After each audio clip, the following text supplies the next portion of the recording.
லக்ஷ்மீநாத சமாரம்பாம் நாதயாமுன மத்தியமாம் அஸ்மதாச்சாரிய பரியந்தாம் வந்தே குரு பரம்பராம். நமஸ்காரம். ஸ்ரீ ஆண்டாள் ரங்கமன்னார் திருவடிகளே சரணம். இன்னைக்கு திருப்பாவை 25ஆம் நாள் பாசுரம்.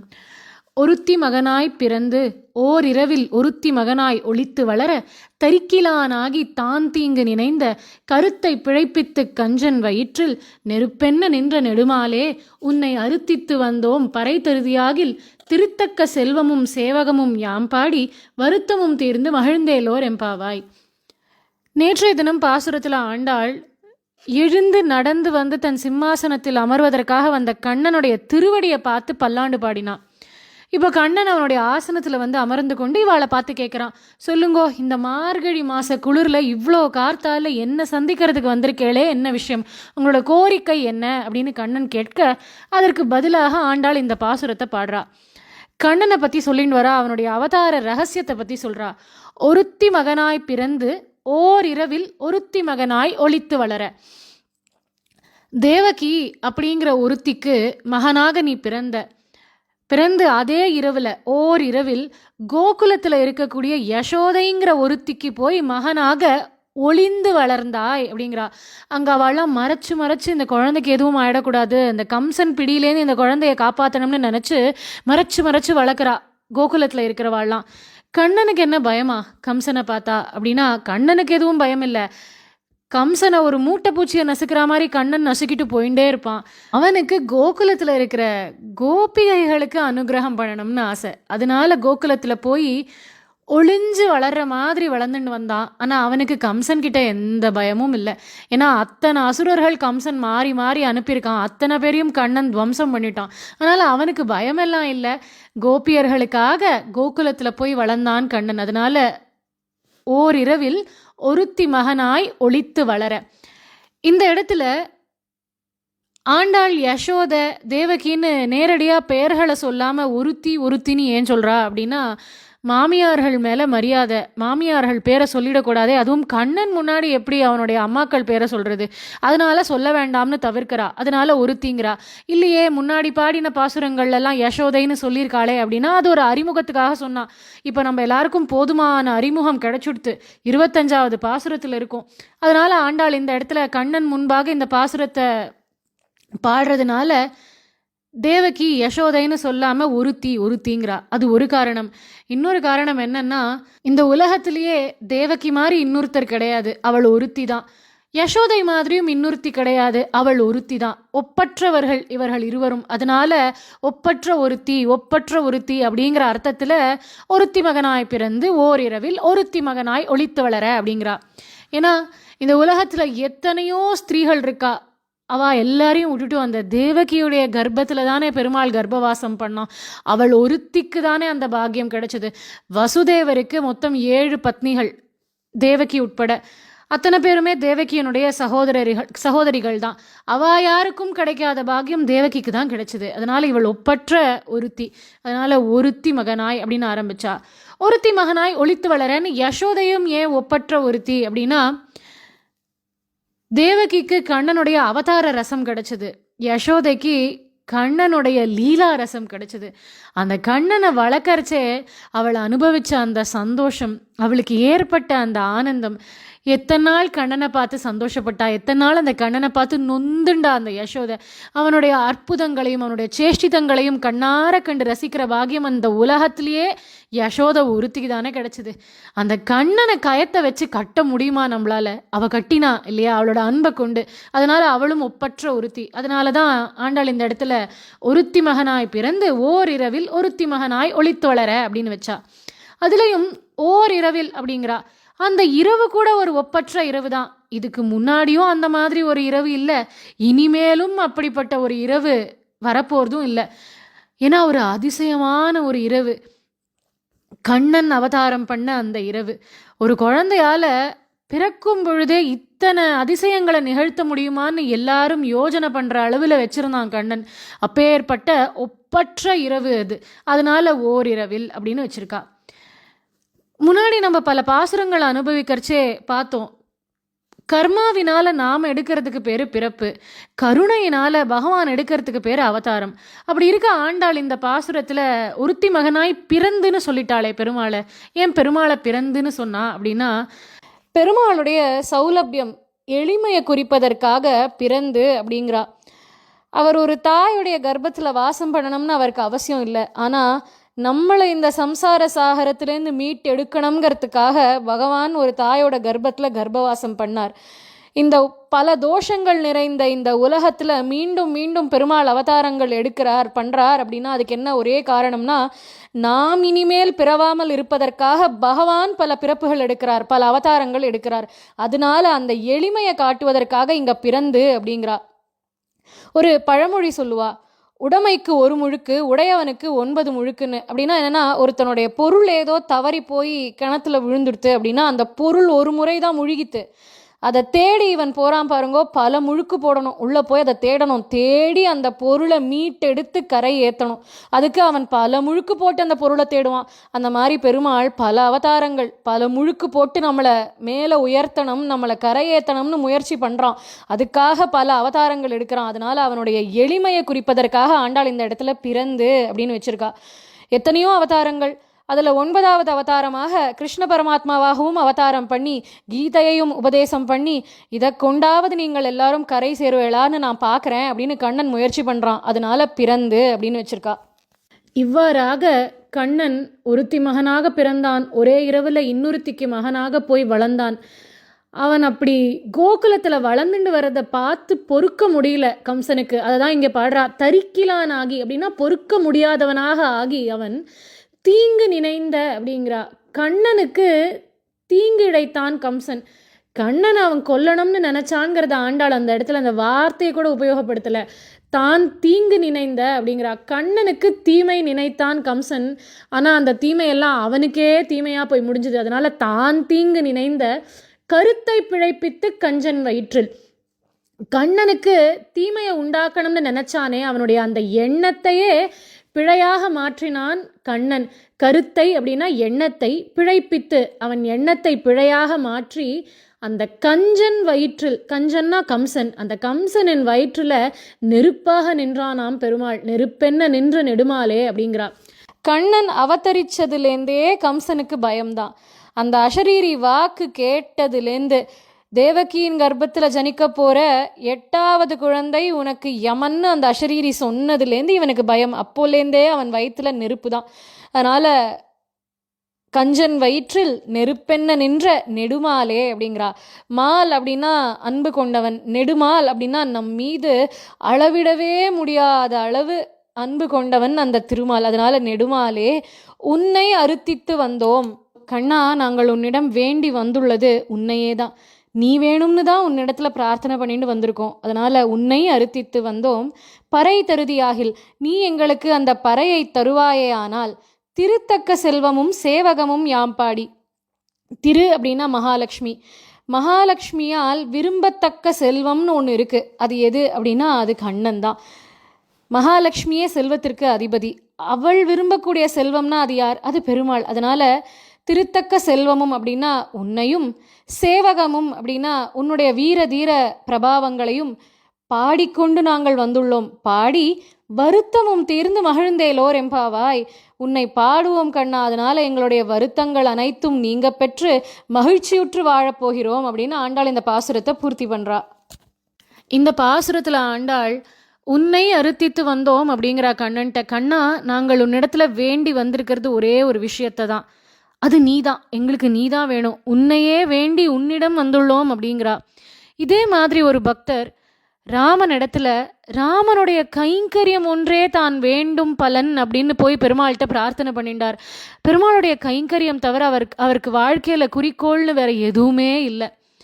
இங்கே ஆண்டாள் எப்படி திருத்தக்க செல்வமும் சேவகமும் யாம்பாடி வருத்தமும் தீர்ந்து மகிழ்ந்தேலோர் எம்பாவாய்ங்கிறா. உன்னுடைய வீர தீர பிரபாவங்களை நாங்கள் பாடிக்கொண்டு வந்துள்ளோம் கண்ணா, அதனால எங்கள் வருத்தங்கள் தீரப்போகிறது, எங்களுக்கு மகிழ்ச்சி உண்டாக போகிறது அப்படிங்கிறா. அதே மாதிரி இவரும் ரொம்ப கஷ்டப்பட்ட காலத்தில் கூட வருத்தப்பட்ட காலத்தில், துன்பத்தில் துவண்ட காலத்தில் கூட பகவான் மேலே பல்லாயிரக்கணக்கான கீர்த்தனங்களை பாடி அந்த சோதனை காலத்திலேருந்து வெளியில் வந்தார். பகவானுடைய அன்புக்கு பாத்திரமானார். அப்பேற்பட்ட ஒரு மகானை பற்றி இன்றைய தினம் நம்ம அனுபவிக்க போகிறோம். இந்த லோகத்திலேயே எந்த நியமமுமே இல்லாத ஒரு நாம ஜபம் உண்டு அப்படின்னா அது ராமநாமா தான். இந்த ராமநாமத்தை எப்போ வேணாலும் சொல்லலாம், எங்கே வேணாலும் சொல்லலாம், எப்படி வேணாலும் சொல்லலாம், எந்த காரியத்துக்கு நடுவுலையும் சொல்லலாம். இப்போ சொல்லணும் அப்போ சொல்லணுங்கிற நியமமே கிடையாது. இருக்கிறது 2 அக்ஷரம் ராமா, அவ்வளவுதான். அந்த 2 அக்ஷரத்தினால நமக்கு ஏற்படக்கூடிய நன்மைகள்னு பார்த்தா எண்ணிலடங்காத நன்மைகள். கம்பர் பாடுறார் கம்பராமாயணத்தில், நன்மையும் செல்வமும் நாளும் நல்குமே, திண்மையும் பாவமும் சிதைந்து தேயுமே, சென்மமும் மரணமும் இன்றி தீருமே, இம்மையே ராமா என்ற 2 எழுத்தினால் அப்படிங்கிறார். 2 எழுத்து தான், ஆனால் வாழ்க்கையில் ஒரு மனுஷனோட தலையெழுத்தை மாற்றி அமைக்கக்கூடிய 2 எழுத்து. ஒரு மனுஷனோட பாபங்கள் அத்தனையும் பொசுக்கி அவனை புனிதனாக மாற்றக்கூடிய 2 எழுத்து. இந்த ராமாங்கிற இந்த 2 அக்ஷரங்கள் ஒரு மகானுடைய வாழ்க்கையை எப்படி புரட்டி போட்டுது அப்படிங்கிற சரித்திரத்தை இன்றைய தினம் அனுபவிக்க போகிறோம். எப்படியெல்லாம் அந்த ராமநாமம் அவருக்கு அனுகிரகம் பண்ணித்துன்னு பார்க்க போகிறோம்.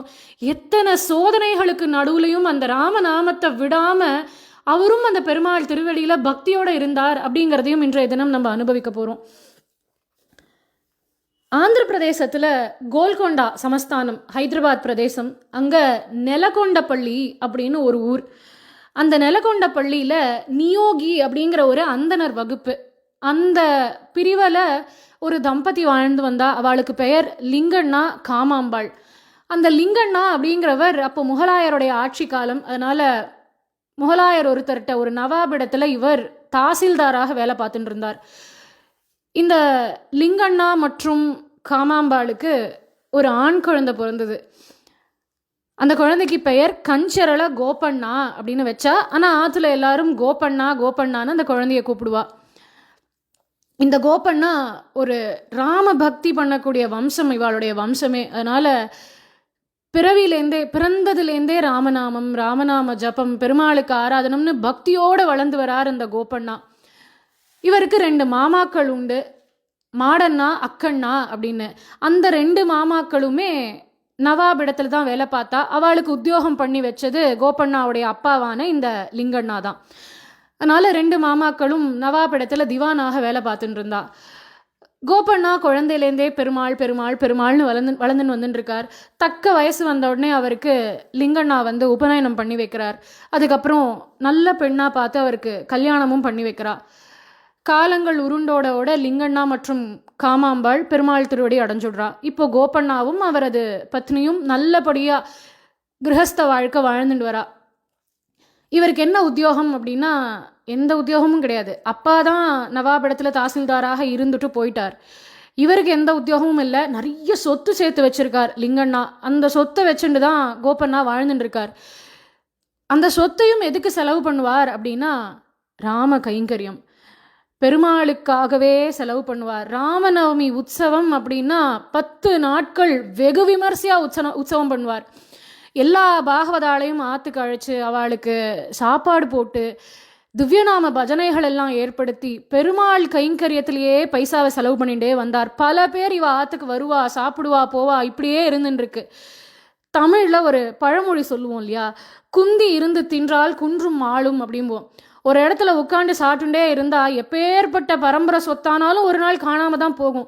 ஆனால் பாவம் இவர் ஒன்றும் உட்காந்து சாப்பிடல. ஆற்றுக்கு வர அதிதிகளுக்கு பாகவதாளுக்கு தான் அன்னமிட்டார்.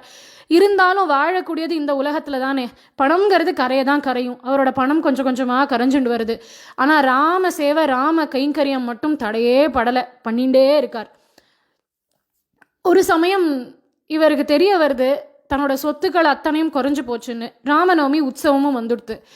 எப்படி இந்த வாட்டி உற்சவத்தை நடத்துறதுன்னு இவருக்கு தெரியல. எப்பவும் இவர் இடத்துல ஒரு உற்சாகம் இருக்கும், அந்த உற்சாகமே இல்லாமல் ஓரமாக போய் ரொம்ப சோகமாக உட்காந்துருக்கார். அவரோட பத்னியும் ரொம்ப இவருக்கு அனுகூலமான ஒரு மனைவி. இந்த மகான்களை எல்லாம் பற்றி நம்ம சொல்கிறச்சே, அவளை பற்றி நினைக்கிறச்சே அவளுடைய பத்னிகளை பற்றியும் நினச்சிக்கணும். இவா பக்தி பண்ணா அப்படின்னா கூட இருக்கிறவாளும் அதுக்கு அனுகூலமாக இருந்திருக்காளே, அவளை நினச்சி கட்டாயம் நம்ம நினச்சி பார்க்கணும்.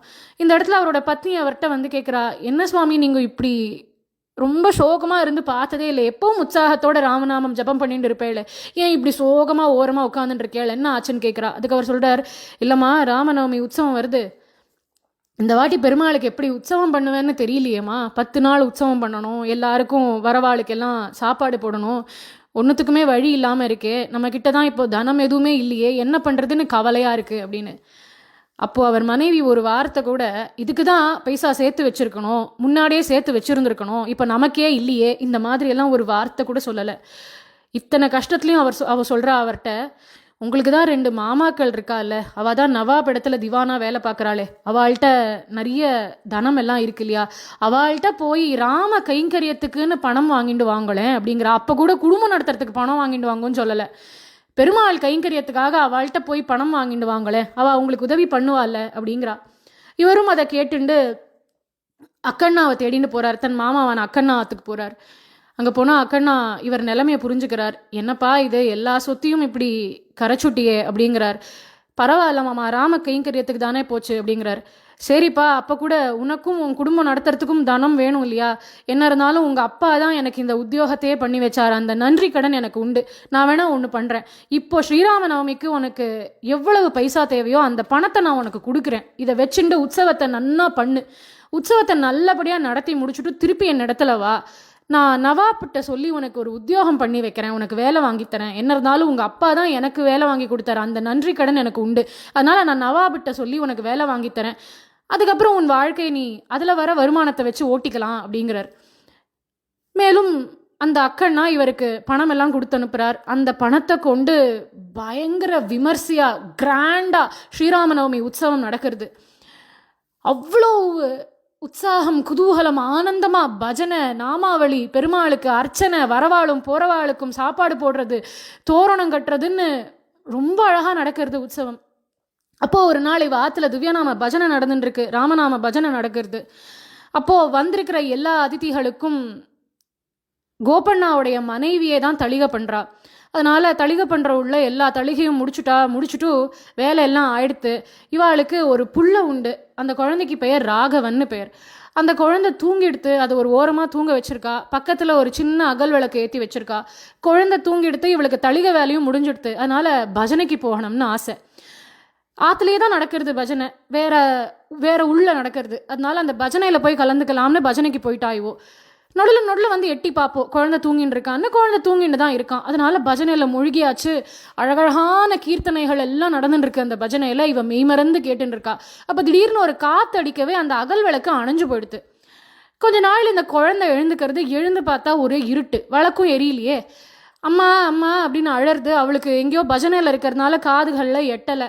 இந்த குழந்தை அம்மாவை தேடிண்டு, அம்மா எங்கே இருப்பான்னு அதுக்கு தெரியும், நேராக தளி பண்ணுறவளுக்கு போகிறது, அங்கே தானே அம்மா இருப்பா அப்படின்னு தேடிண்டு போகிறது.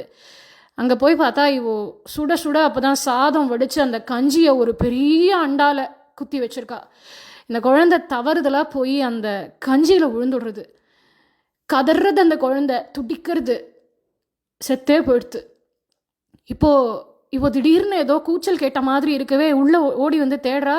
வந்து பார்த்தா குழந்தைய காணோம், அகல் விளக்கு அணைஞ்சு போயிருக்கு. எங்கே போனான் குழந்தை, ராகவா ராகவான்னு தேடிண்டே வந்து தளிப்புன்ற உள்ள பார்த்தா கஞ்சியில் விழுந்து அந்த குழந்தை செத்து போயிடுது. பெத்த வயிறு பத்தி எரியறது. அதை பார்த்து அழுக வருது, ஓன்னு கத்தணும்னு தோன்றுறது. ஆனால் கட்டுப்படுத்திக்கிறா, அழ மட்டும்தான் அழறா, கூச்சலே போடலை. ஏன்னா அங்கே திவ்யநாம பஜனை நடந்துட்டுருக்கு, ஸ்ரீராமநவமி உற்சவம் போயின்ட்டுருக்கு. அத்தனை பாகவதாள் ஆற்றுக்கு வந்து பெருமாள் நாமா ஜபம் பண்ணிட்டு இருக்கா. அதுக்கு ஒரு இடையூறு ஏற்படுத்தக்கூடாதுன்னு நினச்சிண்டா. போன குழந்தை போயிடுத்து. இப்போ நான் கூச்சல் போட்டு அழறதுனால இந்த குழந்தை உயிரோட வந்துட போகிறானா? இல்லை, அந்த பஜனையாவது நல்லபடியாக நடக்கட்டுமேன்னு அவ்வளவு பக்குவப்பட்ட மனசு.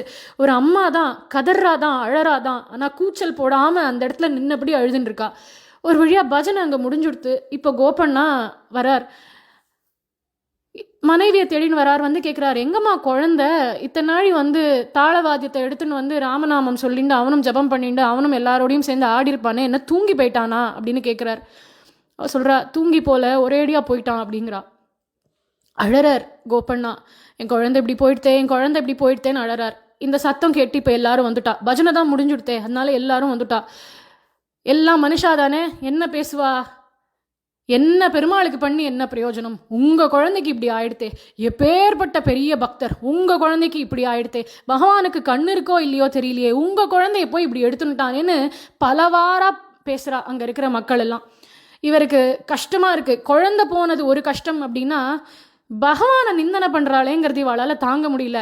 பல சந்தர்ப்பங்களில் பல பேருக்கு இது நடக்கும் இல்லையா, கேட்பா, இவ்வளோ பெருமாளுக்கு பண்ணுறீங்கோ, உங்களுக்கு இவ்வளோ சோதனையா? வாழ்க்கையில் த மோஸ்ட் பெயின்ஃபுல் லைன்ஸ் அப்படின்னா அதுதான்.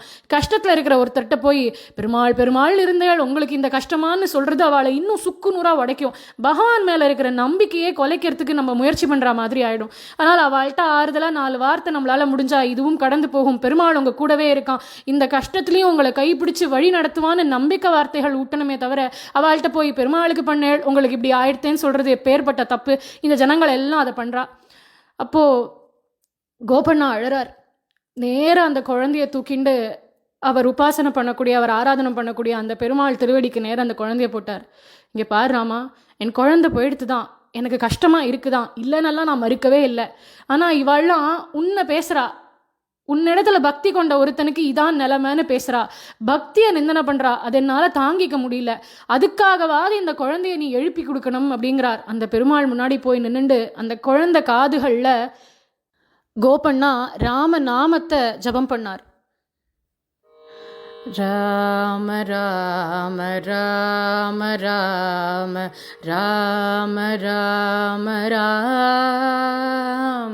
ராம ராம ராம சீதா ராம ராம ராம் ராம ராம ராம ராம ராம ராம ராம் ராம ராம ராம சீதா ராம ராம ராம் அப்படின்னு காதில் ஜபம் பண்ணி முடிச்சார்.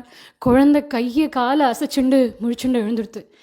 உடனே சுற்றி இருக்கிறவாள்லாம் எப்படி பேசுவா, உடனே மாற்றி பேசுவா இல்லையா, அந்த மாதிரி பேசுகிறா. எங்களுக்கு அப்போவே தெரியும் உங்கள் பக்திக்கு பகவான் நிச்சயம் பதில் சொல்லுவான்னு எங்களுக்கு தெரியும் அப்படின்னு பலவாறு பேசுகிறா. ஏற்கனவே கோபண்ணாவுக்கு ராமன் மேலே அதீதமான பக்தி, அந்த பக்தி இப்போ பல மடங்கு இன்னும் அதிகமாக எடுத்தவருக்கு. எப்பொழுதும் ராமன் ராமன் ராமன் ராமநாமம் ராமநாமம்னே இருந்துட்டுருக்கார். இப்போது ராமநவமி உற்சவம் எல்லாம் நல்லபடியாக முடிஞ்சுடவே அவள் மாமா கூப்பிட்ருக்காரு இல்லையா, அக்கண்ணா கிட்ட போகிறார். அக்கண்ணா இவருக்கு நவாபிடத்தில் சொல்லி வேலை வாங்கித்தரார். என்ன வேலைன்னு பார்த்தா தாசில்தார் வேலை இவருக்கு கிடைக்கிறது. அவருக்கு எந்த தாலுக்காவுக்கு அவரை தாசில்தாராக போட்டிருக்கா அப்படின்னு பார்த்தா பத்ராச்சலம் அப்படிங்கிற ஒரு ஊர். அந்த பத்ராச்சலத்திலேயே ராமன் இருக்கார். ராமன் இவரை தன்னை தேடி தன்னிடத்துக்கே அழைச்சிக்கிறார். எப்போவுமே ஒரு பக்தன் பெருமாளை நோக்கி ஒரு அடி எடுத்து வச்சான்னா பெருமாள் அவனை நோக்கி 10 அடி எடுத்து வைப்பார்.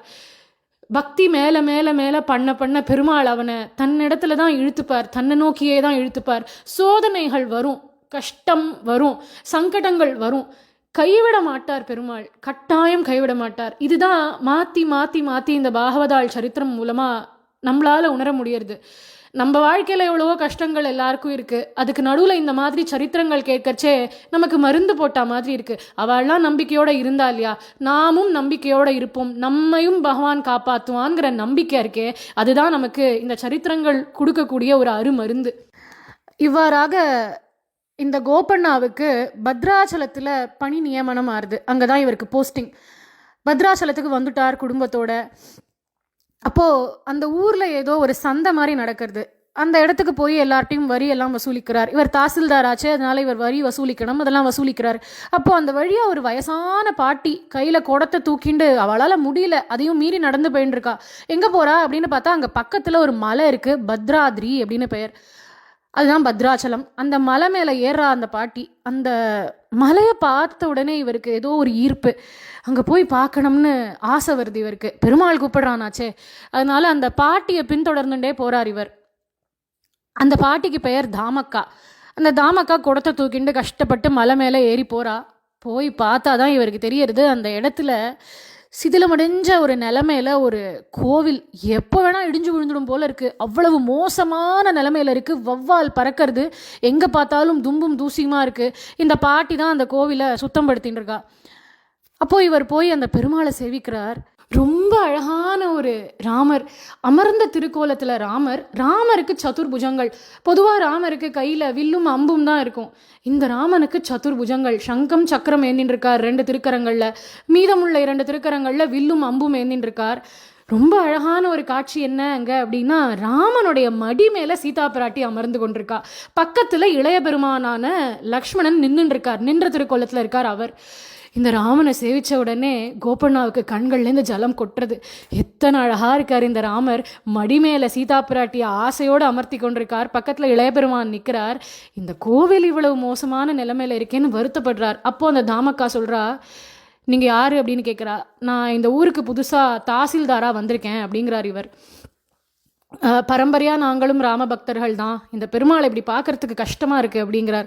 உடனே தாமக்கா சொல்கிறா, உங்களை தாசில்தாராக பெருமாள் நியமிச்சிருக்கான் அப்படின்னா இந்த கோவிலை புனருத்தாரணம் பண்ணுற பொறுப்பு உங்களுதுங்கிறான் பெருமாள், அதனால் இந்த கோவிலை கொஞ்சம் சரி பண்ணி கொடுங்களேன் அப்படின்னு தாமக்கா சொல்கிறா. அதை கேட்ட கோபண்ணா, இது பெருமாளினுடைய கட்டளை அப்படின்னு ஏற்றுண்டார், பகவானுடைய ஆக்ஞை இது அப்படின்னு எடுத்துட்டார். அதனால் இந்த கோவிலை கட்டணம்னு முடிவு பண்ணிட்டார். முதல்ல அவர் பண்ண விஷயம் என்ன அப்படின்னா, நேராக அவர் வசூலித்த அந்த வரி பணத்தில் கை வச்சுடலை. முழுக்க முழுக்க தன்னிடத்தில் இருந்த சொத்து, தன் மனைவியோட நகை, அவருக்கு இருந்த நிலங்கள் அதெல்லாத்தையும் விற்று தான் இந்த கோவில் திருப்பணியை தொடங்கினார். நடந்துகிட்டே இருக்குது. ஆனால் பார்த்தா கால்வாசி வேலை கூட இன்னும் முடியல, கோவில் கட்டுமான பணிகள். அதுக்குள்ளே இவர் கையில் இருந்த காசெல்லாம் கரைஞ்சுடுத்து. இதுக்கு மேலே பணம் வேணும், 6 லட்சம் வராகம் வேணும். அதுக்கு என்ன பண்ணுறதுன்னு இவருக்கு தெரியல. சமயமாக வரி வசூல் பண்ண பணம் இருக்குது, அதை எண்ணி பார்க்கலாம்னு பார்த்தா அதில் சொல்லி வச்சாப்பில் 6 லட்சம் வராகம் இருக்குது. இவர் என்ன பண்ணார், ஜனங்கள்லாம் சொல்கிறா இவர்கிட்ட, அந்த வரி பணம் எல்லாம் நம்மளுது தானே, வேற யாருது, எங்கே இருந்தோ வந்தவனுக்கு நம்ம வரி கட்டின்னு இருக்கோம், அந்த வரி பணம் எப்படி பார்த்தாலும் நம்மளுது தானே, அதனால் அதை எடுத்து கோவில் திருப்பணிக்கு செலவு பண்ணிடுங்கோ. மக்களோட வரி பணம், நம்ம சொல்லுவோம் இல்லையா, by the people for the people of the people, அந்த மாதிரி இவாளோட வரிப்பணம் தானே, அதை எடுத்து கோவிலுக்கு செலவு பண்ணுங்கன்னு மக்கள் சொல்கிறா. இவர் சொல்கிறார், இல்லையே இதெல்லாம் நவாப்க்கு கொடுக்கணுமே. அவள் சொல்கிறா, இல்லை அடுத்து அறுவடை நடந்தால் இந்த பணத்தை புரட்டி நம்ம வச்சுடலாம், வேணா நீங்கள் நவாபுக்கு ஒரு கடுதாசி எழுதுங்கோ. இவர் நவாபுக்கு ஒரு கடுதாசி எழுதுறார். இந்த பணத்தை நான் கோவில் கைங்கரியத்துக்கு உபயோகப்படுத்திக்கிட்டமான்னு எழுதுறார். அந்த கடுதாசி ஆனால் நவாப் கைக்கு போய் சேரலை. இவர் மேலே சில பேருக்கு பொறாமல் அவள் அந்த கடுதாசியை நவாப் கைக்கு கொடுக்காம மறைச்சி வச்சுடுறா. அதனால் என்ன ஆயிடுறதுன்னா, காலதாமதம் ஆறுது, கோவில் கட்டுமான பணிகள் முடங்கி போயிடுறது. இவர் பார்த்தார், நவாப்டேருந்து எந்த பதிலும் வரல, நம்ம பரவாயில்ல அந்த பைசாவை எடுத்து செலவு பண்ணிடுவோம்னு பண்ணிட்டார். 6 லட்சம் வராகமும் கோவில் திருப்பணிக்கு செலவு பண்ணார். ரொம்ப அழகாக அந்த கோவிலை பார்த்து பார்த்து பார்த்து பிராகாரம் என்ன, துவஜஸ்தம்பம் என்னன்னு பார்த்து பார்த்து பார்த்து கட்டினார். சீதைக்கும் ராமனுக்கும் லக்ஷ்மணனுக்கும் பார்த்து பார்த்து ஆபரணங்களை தேர்ந்தெடுத்து பெருமாள் தாயார் மற்றும் இளைய பெருமாளுக்கு சமர்ப்பித்தார். அழகான கிரீட்டம் சமர்ப்பித்தார். அதே மாதிரி கோவிலில் பஜனைகள் நடக்கணும் அப்படின்னா வெளியில் போய் யார்கிட்டையாவது மிருதங்கம் கொடுங்கோ தம்பூரா கொடுங்கோன்னு எல்லாம் கேட்கக்கூடாது, நமக்கே அத்தனையும் இருக்கணும்னு கோவிலில் பஜனை பண்ணுறதுக்கு தேவையான அத்தனை வாத்தியங்களையும் இவரே வாங்கி போட்டார். இப்படி 6 லட்சம் வராகமும் ராமார்ப்பணம் அப்படின்னு பண்ணார். அவ்வளோதான், முடிஞ்சது. இப்போது அங்கே நவாப் இடத்துல கணக்கு வழக்கெல்லாம் பார்க்குறா. எல்லா தாலுக்காலேருந்தும் வரிப்பணம் எல்லாம் வசூல் ஆயிடுத்தா அப்படின்னு பார்த்துட்டு இருக்கறச்சே லிஸ்ட்டு வச்சுட்டு பேர் படிக்கிறா. அதில் பார்த்தா பத்ராச்சலம் அப்படிங்கிற பேருக்கு நேர 0 0 ஒன்றும் வரல பத்ராச்சலத்துலேருந்து. இவர் கேட்கிறார், கோபண்ணாக்கு என்ன ஆச்சு, ஏன் இன்னும் வரிப்பணம் வரல அப்படிங்கிறான் அந்த நவாப். அந்த நவாபோட பேர் தானிஷா கேட்குறான், எங்கே அவரோட வரிப்பணம் மட்டும் ஏன் வரல அப்படின்னு. ஆள்காரால் அமிச்சு போய் விசாரிச்சுன்னு வாங்கோ அப்படிங்கிறான். இவா ஊருக்கு பார்க்குறா, பத்ராச்சலத்தில் விஷயம் தெரியறது, அத்தனை வரிப்பணத்தையும் கொண்டு கோவில் பிரம்மாண்டமாக நன்னா கட்டிட்டார் அப்படின்னு. தானிஷாட்ட சொல்கிறா, இந்த மாதிரி கோவில் கட்டிட்டார், அதுக்கு தான் வரிப்பணம் அத்தனையும் செலவு பண்ணியிருக்காருன்னு. கோபம் அவனுக்கு. அவரை பிடிச்சி இழுத்துண்டு வாங்கோ அப்படிங்கிறான். கூட்டின்னு வரா. அந்தோடனே கேட்குறான் அவன், அது எப்படி நீங்கள் வசூல் பண்ண வரிப்பணத்தை கொண்டு கோவில் கட்டலாம், அது அரசாங்கத்து சொத்து, உங்கள் சொத்தா இல்லை உங்கள் அப்பா அத்து சொத்தா, அது எப்படி நீங்கள் பண்ணலாம், இதுக்கு என்ன தண்டனை தெரியுமா, சிறைச்சாலையில் நாங்கள் உங்களை அடைக்க போகிறோம் அப்படிங்கிறான் தானிஷா. ஒரு வார்த்தை கூட கோபண்ணா எதிர்த்து பேசலை. அவன் கடமையை அவன் பண்ணுறான். இது என் ராமனுடைய திருவுள்ளம், இப்படி தான் அப்படின்னா அது அப்படி தான் நடக்க போகிறது, ராமன் நினைக்கிறத யாரும் மாற்ற முடியாதுன்னு மனசார ஏற்றுன்ட்டார். தண்டனையை கொண்டு ஜெயிலில் அடைச்சாச்சு. கோல்கொண்டா ஃபோர்ட் இன்றைக்கும் அவர் இருந்த அந்த சிறைச்சாலை இருக்குது. கொண்டு அடைச்சிட்டு பேசாமல் விட்டுடலை. தினமும் அடி, சித்திரவதை, சவுக்கால் அடிக்கிறா, சாட்டையால். வலிக்கிறது அவருக்கு. ஒரு நாள் 2 நாள் இல்லை, 1 வருஷம் 2 வருஷம் இல்லை, 12 வருஷம் அந்த சிறைவாசம் அவருக்கு. நரக வேதனை அனுபவிக்கிறார். அந்த வலியும் வேதனைக்கும் நடுவில் பல்லாயிரக்கணக்கான கீர்த்தனங்கள் பாடியிருக்கார் அந்த ஜெயிலில் இருந்துட்டே. ராமதாசருடைய ஒரு கீர்த்தனமும் படிக்கிறச்சே நமக்கு அந்த வலியும் வேதனையும் ஞாபகம் வரும். அந்த வலிக்கும் வேதனைக்கும் நடுவில் சவுக்கடி வாங்கிண்டு இந்த அளவுக்கு பக்தி ததும்ப ஒருத்தரால் கிருதிகள் பாட முடியுமா? இப்படி குவிச்சிருக்காரு. சிறைவாசத்தில் தான் அதிகமான கீர்த்தனங்களை அவர் அப்படியே எழுதி குவிச்சார் மொத்தமாக. அதனால் அந்த ஜெயிலில் இருக்கிற செவுத்துலலாம் ராமநாமம் வேற எழுதி வச்சிருப்பார். எப்பவும் அந்த வலி வேதனையில் கூட ராமநாமம் தான். ராமன்ட்ட நொந்து பேசுகிறார், கெஞ்சி பேசுகிறார், திட்டி அதட்டி பேசுகிறார். எல்லா பாவத்திலையும் பெருமாளோட கீர்த்தனங்கள் மூலமாகவே பேசின்னு இருக்கார் ராமதாசர். அதில் ராமதாசர் பெருமாள்கிட்ட கேட்குறார், ஏன் ராமா, நான் என்ன தப்பு பண்ணேன்? உனக்கு கோவில் கட்டினேன், உன் கோவில் மோசமான நிலைமையில் இருக்கேன்னு சொல்லி கோவிலை புனருத்தாரணம் பண்ணேன். அது தப்பாடா?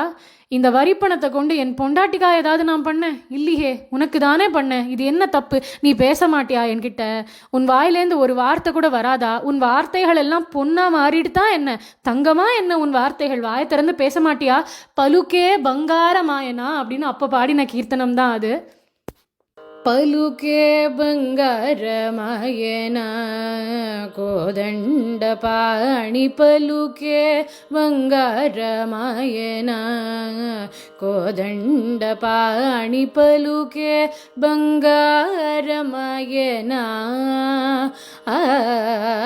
ಪಲುಕೆ ಬಂಗಾರಮಾಯನ ಕೋದಂಡ ಪಾಣಿ ಪಲುಕೆ ಬಂಗಾರಮಾಯನ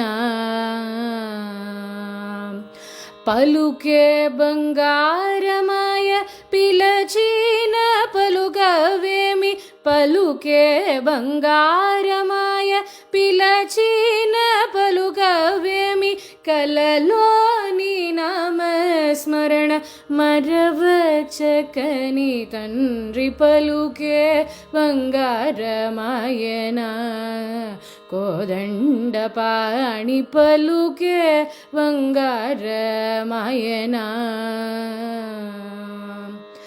ఇరవుగా ఇసుకలోన పొరలిన యుడుత భక్తికి ఇరవుగా ఇసుకలోన పొరలిన యుడుత భక్తికి కరుణించి బ్రోచితివన్ని నెరనమ్మితిని తండ్రి పలుకే బంగారమాయన కోదండ పాణి పలుకే బంగారమాయన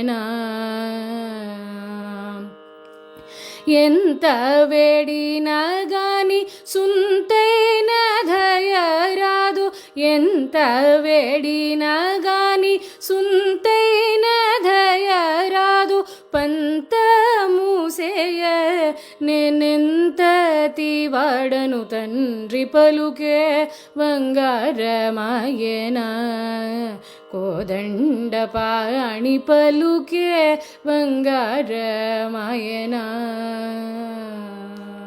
இந்த கீர்த்தனத்தில் ராமதாசர் பெருமாள்கிட்ட கெஞ்சி பாடுறார், ஏன் ராமா, உன் வார்த்தைகள் அத்தனையும் தங்கம் போல அரிது அப்படின்னு ஆயிடுத்தா? என்கிட்ட பேச மாட்டியா ராமா? என்கிட்ட ஒரு வார்த்தை கூட பேச மாட்டியா? கலலோனி நாமஸ்மரண மறவ சக்கனி தன்றி, கனவுல கூட உன் நாமஸ்மரணையை நான் மறக்கலை, கனால கூட நான் ஒன்றை தான் நினைக்கிறேன், உன் நாமத்தை தான் ஜபம் பண்ணுறேன். என்னை ஏண்டா நீ ஏறெடுத்தும் பார்க்க மாட்டேங்கிற, என்னிடத்துல ஏண்டா பேச மாட்டேங்கிற அப்படின்னு பெருமாள்கிட்ட கெஞ்சுறார். மேலும் சொல்கிறார், ஒரு அணில் அந்த ராமபாலம் கட்டுறச்சே மண்ணில் விழுந்து பிறண்டுது, தானும் அந்த பாலம் கட்டுறதுக்கு உதவி பண்ணுறேன் அப்படிங்கிற மாதிரி அந்த அணிலுக்கு கூட நீ அனுகிரகம் பண்ணியே என்னை பார்க்க மாட்டியா, என்கிட்ட பேச மாட்டியா அப்படிங்கிறார். இவ்வளவு வேண்டி உன்னிடத்துல கெஞ்சி பிரார்த்தனை பண்ணுறேன், என்கிட்ட உனக்கு ஏன் தயையே வரல, ஏன் உனக்கு என் மேலே கருணை இல்லை அப்படின்னு அழறார். பெருமாள்கிட்டேருந்து எந்த அனுகிரகமும் கிடைக்கல. அதனால மேலும் பல கீர்த்தனங்கள் பாடுறார். அதில் இக்ஷ்வாகு குல திலகா அப்படிங்கிற ஒரு கீர்த்தனத்தில் ராமதாசர் ரொம்ப கோபத்தோட பெருமாள்கிட்ட திட்டி எழுதுறார். அந்த இடத்துல என்ன சொல்கிறார் பெருமாள்கிட்ட, ராமா, உனக்கு என்னென்னலாம் பண்ணேன், இந்த கோவில் கட்டினது ஒரு தப்பா? வரி பணத்தை கொண்டு என் மனைவிக்கா நகை பண்ணி போட்டேன், உன் மனைவிக்கு நகை பண்ணி போட்டேன், உனக்கு நகை பண்ணி போட்டேன், உன் தம்பிக்கு போட்டேன், உன் குடும்பத்துக்கே போட்டேன். பரதன், சத்ருக்னன், லக்ஷ்மணன், உனக்கு, உன் பத்னிக்கு எல்லாருக்கும் நகை பண்ணி போட்டேன். அது ஒரு குத்தமா? அதுக்கு தான் எனக்கு இந்த நிலைமையா அப்படின்னு திட்டியே அந்த கீர்த்தனத்தில் யார் யாருக்கு என்னென்ன ஆபரணங்கள் அவர் சமர்ப்பிச்சார், அந்த ஆபரணத்துக்கான விலை எவ்வளோன்னு கூட அதில் எழுதியிருக்கார். பாவம். பரதனுக்கு மரகத பதக்கம் போட்டனே, அந்த பதக்கத்துக்கு 10,000 வராகம் ஆச்சு அப்படிங்கிறார். சத்ருக்னனுக்கு ரத்தின கற்களால் ஆபரணம், அதுக்கு ஒரு 10,000 ஆச்சு. அடுத்து லக்ஷ்மணனுக்கு முத்துல பதக்கம் பண்ணி போட்டேன், அதுக்கு ஒரு 10,000. சீதைக்கு ஆபரணங்கள் பண்ணி போட்டனே, அதுக்கு ஒரு 10,000. ராமா, உனக்கு சாத்தின ரத்தின நகை, அதுக்கு ஒரு 10,000 ஆச்சு. உனக்கு கிரீட்டம் சாத்தியிருக்கேன், இதெல்லாம் யாருப்பா போட்டா? நான் தானே போட்டேன். உங்கள் அப்பா தசரதர் போட்டாரா, இல்லை உங்கள் மாமனார் ஜனகர் போட்டாரான்னு அந்த கீர்த்தனத்திலேயே எல்லாத்தையும் கேட்குறார். கேட்டுட்டு கடைசி சரணத்தில் அவருக்கு தோன்றுறது, இதெல்லாம் பெருமாள்கிட்ட இப்படி பேசிட்டோமே, பண்ணிட்டு பெருமாள்கிட்ட போய் இப்படி சொல்லி காமிச்சிட்டோமே அப்படின்னு தோன்றுறது.